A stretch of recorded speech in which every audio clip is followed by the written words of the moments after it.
What's going on, people? Alex Thorn back with another Thorn Tech video, and this time I'm taking a look at the Saitake 7007 F1. This is a really popular Android controller for emulating and gaming in general. As you can see, I mean, the box is pretty cool. They put a lot of effort into it. Saitake. This is also comes up as the Bebin Cool. It works for both iOS and Android 8.0. Supports HID gaming mode for options. I don't really play any native Android games. I do these reviews because I'm a big emulation fan.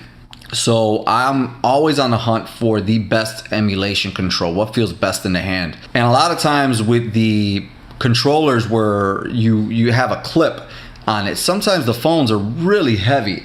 If I'm using my Pixel 3, then it's not so top heavy. But if I'm using my OnePlus 7 Pro, then it becomes a chore to have those. So sometimes you want these telescopic type of controllers.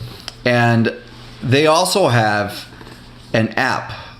It's called Shooting Plus V3 on Google Play or the Apple Store. And of course, that is so that you can do button layouts and not be tracked in some of those games. I guess some of them can ban you from using a controller. So this slightly tricks the system into thinking you're still playing with your fingers instead of a controller, because that would clearly give you an advantage over other players who are playing with just their hands. This comes in red and blue, but also in black. The red and blue is a wannabe Switch kind of look, but I've got the black version here. I've been using it for a while, but I thought I'd give you the unboxing experience to what you'll find when you purchase it. Here goes your wireless. It kind of tells you how to do everything. Everything's in color, which is really nice. It's also in English. You've got your micro USB for charging here. Let's see if we can get better light. There we go. Oh, that's not so focused. Here we go. See if we can do that. And then you've got the controller itself. So this is a really big, people praise this controller a lot. And I can understand why they praise this controller. Let's take a look at it before we hook it up. You've got your Android button right here. You got your iOS button here. You've got your D-pad that's separated, a lot like the Switch. You've got this analog sticks. They feel like they kind of come out of I want to say like PlayStation 3 or an early Xbox 360 model. They kind of feel like that. They're slightly stiff. You've got your X, Y, A, and B buttons. You've got Android Light, iOS, HID, and then your fourth one for power. You've got your view and edit, which is essentially your start and select in most games. And you've got your L1, L2, and then R1 and L2. And as you can see, it comes out, reveals the Saitake logo. You can fit a pretty large phone in here. So, for example, I've got to take off the case off my OnePlus 7 Pro, mainly because of that little back plate there. But this does fit a 6.4 inch phone, and it will stretch a little bit. I mean, you see we're just right there at the cusp. That's as far as it goes. Just a little bit bigger, maybe a 6.6 inch phone, but I don't think it'll go much bigger than that. And honestly, the reason I have this, I previously reviewed the Bebin Cool Q75, and my phone, my OnePlus 7 Pro, didn't fit in there, but my Moto X and my Pixel 3 did. So I needed something bigger if I wanted to play my OnePlus 7 Pro. So I picked this up, but this is an issue. When you're playing, it's not the most secure feeling to feel your phone and this controller like that. But let's turn this on. I'll show you how to set this up. We're going to go straight to Bluetooth, pair new device, and then I'm going to hold Android and X. We're going to go to pair new device, and there it is. So that's the process it would be for the first time. That easy, that simple. Now we're ready to control it. So we're going to go down here to gaming on my setup, and we'll go to reset collection. You've got Android, like I said, the one game I play on there is Grand Theft Auto Vice City. But I'll show you how easy it is to kind of go through everything. By the way, this is reset collection. If you want me to do a video on this front end for your emulators and so forth, let me know that as well. Let's go to Friday the 13th. We'll start off simple. We'll start off easy.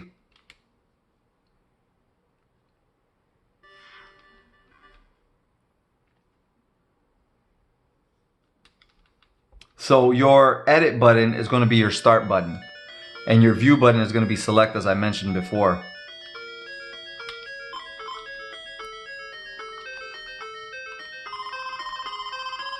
If you remember this game, not a lot of people like it, but I did. I prefer it over Nightmare on Elm Street. So let's see, where's the house? All right, so we're gonna go, I think this way. Let's see if I can make it there on time. But it plays these games really well. I mean, there's not a lot you're doing in these older games, right? You've got X and A. Those are the only real two buttons. I'm sorry, A and B. That's really all you're playing. But that works that way. Very simple. You're not going to be using those triggers up here. So we'll get out of there.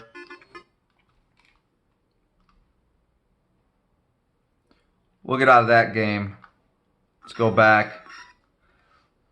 Let's go to something like Super Mario World, but let's turn down the volume all the way for obvious reasons. The reason why you see these on screen controls is because occasionally when I don't have this with me, I've got to use on-screen controls. So we'll use this. I think I've got a previous world save state. I do. And in here, now you get the chance to use all 4 buttons plus the triggers. And if you're going to play Super Nintendo or Nintendo the right way, obviously you want to use the D-pad. My only issue, my biggest issue with the D-pad, like I said before, is it's a little spongy. Everything on this controller feels a little spongy, unfortunately. But that's that. You get the idea. We're going to get out of there. And let's try Burnout for the PSP. Now with this game, you're going to be able to use all of the buttons except for the R2 and L2, since the PlayStation, the PSP, only had a left and right trigger up here. But you're going to see that even with this, it's just, you're going to hear it. A lot of creaking. I'll stay silent for a little bit so you can hear what I'm talking about. I won't even turn up the volume. But it's just one of those things that does concern me when I do this. When I use this specific controller. It just doesn't feel as polished as some of the other controllers would that I've tested in the past. I have a Switch. I have a Nintendo 2DS XL as well. I've got a Wii. I've got an Xbox One X. And I constantly say I'm not a gamer. I think I would probably love to be a gamer if I had the time. But I've got a lot of stuff for no reason, to be honest with you. Even me playing these games here for you, I don't really do a lot of gaming, but I have a lot of gaming accessories and stuff. So it's one of those deals where I wish I could do it. I wish I had more time. It's not the easiest playing through a camera, keeping it in the center, in the focus. So, you know, I don't just suck. You know what I mean? But anyways, this controller is just a little, it's just spongy. And I've seen fellow YouTubers like ETA Prime. Believe me, I'm not that bad of a player if I'm staring just at the screen. I've seen fellow YouTubers like ETA Prime praise it. And maybe for its time, it was good. I just don't feel like it's that great of a controller, to be honest with you. It has the look. It has everything in the right place. It's just not built well. Like I said, this is, every time you're trying to do something, you feel this, and it's not comfortable at all. I wish I had a better lock on there. So, I mean, with that being said, the Saitake 7007 is a good option if you need a telescopic controller, but I would look at other options. There are other options such as the Razer Kishi now, and so with this guy here, like I said, you can fit the OnePlus 7 Pro, which is a pretty big phone.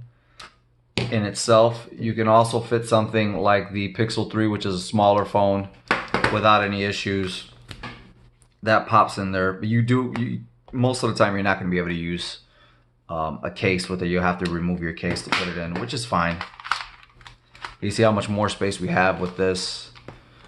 And also with a smaller phone, you don't get as much rocking even though it's still there while you're playing. And yes, this is not just me doing this, but while you're playing, you tend to feel all of that. So it's not very secure. Nonetheless, with the, let's clear that up, Saitake 7007, it was praised for a little while. You can use it with the Android system, you can use it with iOS, and you can use it for native Android gaming. It's got that Shoot Wireless app, Shooting Plus V3 app that you can map over games. And I guess if you really need something, you can pick it up for that reason. For me, you want to turn it off, by the way. Just hold your Android or iOS button, whichever one you're using it with. For me, the Saitake 7007 was a decent option, but from day one, it never felt great. The Cool Q75 felt a lot better built. It wasn't proper for my hand size. It's a little bit too small, the Cool Q75, but the build was better. This one fits my hands a little better, but the build is not as great. It just isn't. And when you try to play this, let's say without a game via Bluetooth, let's say if you want to put your phone HDMI or you want to wirelessly connect it to the TV, this does feel solid. I won't lie to you. It's not too bad. I mean, this is weird having nothing here, but it doesn't feel bad. One of the other things you can do is you can slide the right phone in here if it's big enough. Let me try it with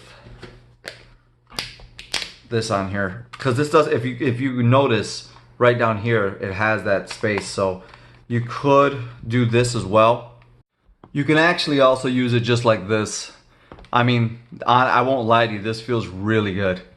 And I've never used it this way, but there are native Android games that you have to play in this orientation, and this controller will do it. I actually feel like it's better built for this, but I did have to put my case on there for that. I'm gonna check it out with, see, a smaller phone like the Pixel 3, even with this thick case, it just falls out. So it's actually perfect for a bigger phone with the case.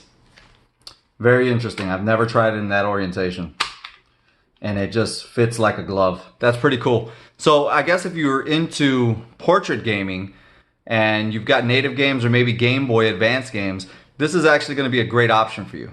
In that case, I love it. But for landscape gaming, not so much. There are better options out there. But nonetheless, the Saitake 7007 is Thorn approved. If you don't have many other options, you can pick this up for about $26. I want to say $18 to $26 depending on where you look. I wouldn't pay too much more than that. If you're interested in more Android controller reviews, let me know, because I do love playing with these things. They all bring something different to the table. And again, I'm not putting Cool or Saitake down for this controller. It is a good controller, but there are better options out there now. At the time that it came out, I'm pretty sure it was one of the best. As of right now, you can do better, but if this is all you can get, it's not too bad, especially in portrait mode. I was highly impressed by that. You can follow me on social media at Ultimate Thorn on Twitter, Facebook, and Instagram. Of course, I want you to subscribe to the channel, leave a like, and leave a comment if you do have the Saitake and you enjoy it. And if you would like to see more controller reviews from me and Thorn Tech, let me know down below. Live to win.